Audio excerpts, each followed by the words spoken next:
Okay, we're moving on with the Scout ukulele for Camp Westwind. Before we do our hand sanding, we've got to get a couple things done.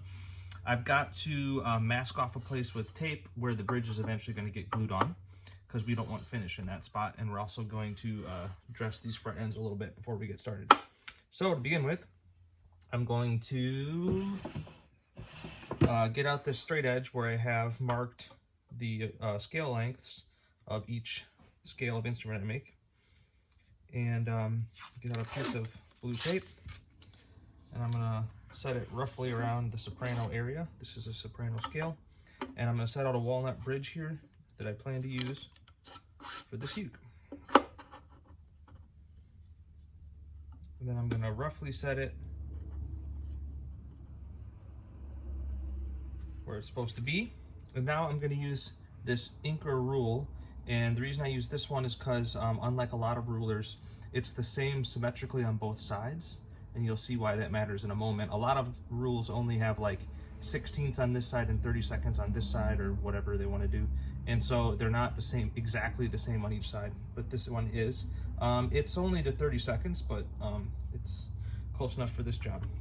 And what I'm doing is I'm going to set where the bridge goes in this direction, and tweak this direction and tweak the angle. So the way I do that is the end of this rule actually has lots of different marks on it, some of which are not designed to be used the way I'm about to use them, but it works really well. I'm going to try to set this corner of the bridge here, this part of the bridge here, on this ruler left and right in a certain way. So for right now, I'll scoot it so that it's right inside the second mark, and then over on the left side here, I'm at 15/36 and 15/32 from this fret. And now I go to this side, and I also want to be at 6 and 15/32, and also I'm making sure that this part of the bridge is right inside this second dot. So I'm going to go back and forth a couple times, ensuring that that is the case. Yep, just inside the second dot, hit 6 and 15/32, just inside the second dot, 6 and 15/32. Then, just for fun, I'm going to take out the big long scale length rule and just make sure it hasn't gone somewhere weird. Now, this isn't as careful as we're going to be later in the process, because we're not gluing it right now. We're just masking off where we don't want finish, and we have some play, some wiggle room built into this process. So trace it with a pencil, and then immediately erase the pencil marks so that when we glue this bridge on later, there isn't pencil on it, because it'll be too hard to do later. Now I've got the approximate place. I'm going to cut the blue tape with my X-Acto knife inside the lines. Inside the line by a bit. How much is that? 1/16 by 3/32 in from the line. So later when we glue the bridge, we'll have that much wiggle room, which is all that will be necessary.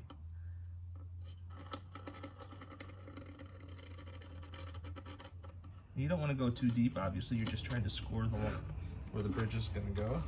Score the tape. And then I'm going to carefully re-stick this. Okay, so when we go to glue it later, we'll be able to tweak whatever we need to. And also, by the time you get to this point in the build, what matters most is that this bridge is in line with the fretboard and the neck, how you've done it. That includes the intonation and the string spacing in the left and right. So even if your neck is on crooked, let the bridge get glued on crooked by a tiny amount. Most likely someone won't notice a 32nd off left or right, symmetrically. What they're going to notice is if their ukulele doesn't play. So the goal right now is to, whatever this is, just carry it over to here and set the bridge in that spot. Okay, next task, unrelated. We need to dress these frets so they're good to go. Before, when I sanded, I already sanded a bevel in the side of this fretboard, and now we're gonna take this file, which is at an angle, and do that even more.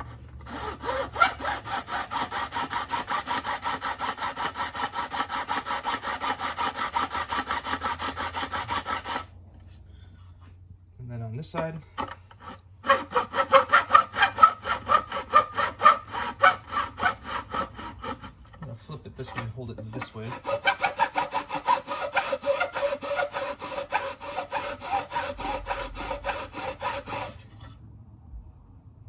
So it's difficult to see, but the side of the neck comes up, and then I beveled over with the sander, and now I'm beveling over with a file. So this makes for a really comfortable playability. It's hard to feel the sharp fret ends.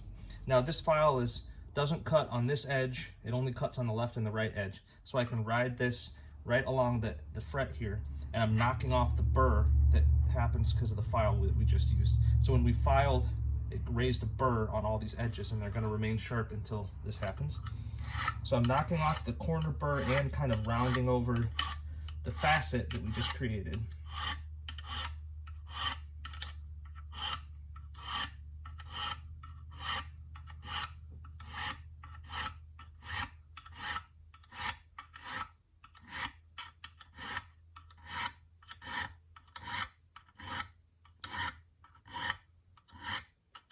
I've tried to show this up close on camera, and it just really hard to do. You just have to kind of get a feel for it. I want to get that corner well, but I don't want to dig into the fretboard and leave a nasty mark. So it's a bit of a balancing act.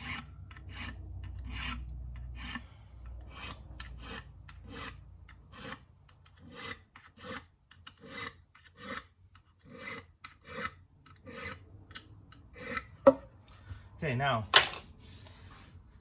the Mythical fingernail buffer. This is a hexagon where each one is a different grit, and it used to be made and sold at beauty supply stores for doing your nails. You can get other ones with only 3 or 4 grits, but this one has 7 numbers. These were discontinued, not made anymore, and not sold in beauty salons.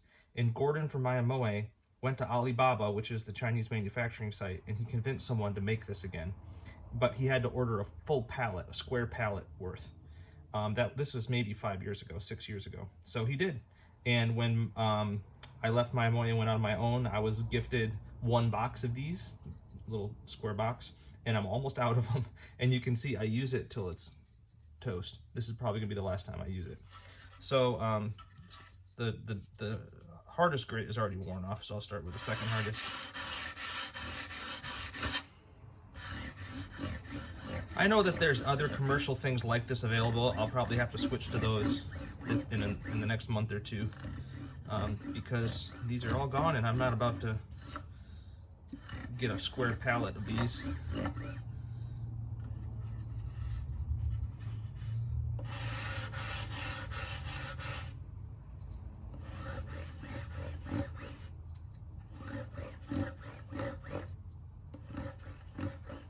Yeah, this one is so worn out that I'm just gonna toss it right now, and I'm gonna get a little, this is like a softback sandpaper buffing pad, and I'm just gonna hit it a little bit more to really round this over.